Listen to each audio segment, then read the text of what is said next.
open na yung marketplace ni Top Ants. Kung wala pa pala kayong Top Ants, just go to my bio, i-click nyo yung link na yan, at ayan, i-select nyo lang yan, Top Ants to register. At syempre, panoorin nyo rin yung update na ginawa ko kay Top Ants on how to connect MetaMask wallet. Ayan, nasa bio ko lang lahat yan. So ito, matagal na natin inaabangan tong marketplace ka ni Top Ants, kung ano yung pwede nating bilhin dito. At ito na nga yung mga pagpipilian natin. So una-una dito, yung Queen's Wealth na 3MG. Baka ito yung coins o yung gold. So, nandyan yung presyo sa baba. Next dito, yung extra worker ant. Siguro ito yung kapag nag-offline tayo, no? Nakukuha natin na coins. Then, Daily Mega XP Bottle, Workers Wealth, Bag of Coins, may Scout, and Guardian's Wealth. So, sa ngayon, ang pinakamura dyan is yung sa Daily Mega XP. So, kung tinatamad kayo mag-top-top, magpa-level, and then ito na gamitin nyo. Tinry ko na rin bumili. Kapag kinlik nyo yan, mga paps, diretso kayo sa way ng pagbayad.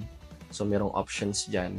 Ito, meron namang card, Cash App Pay, may Amazon. So, siguro naman madali itong gamitin. Pero mas okay sana kung meron Shopee Pay, di ba? Mas madali sa atin yun eh. So, yan, kapag mas mataas yung position ng ant na bibili nyo, mas malaking gold na makukuha.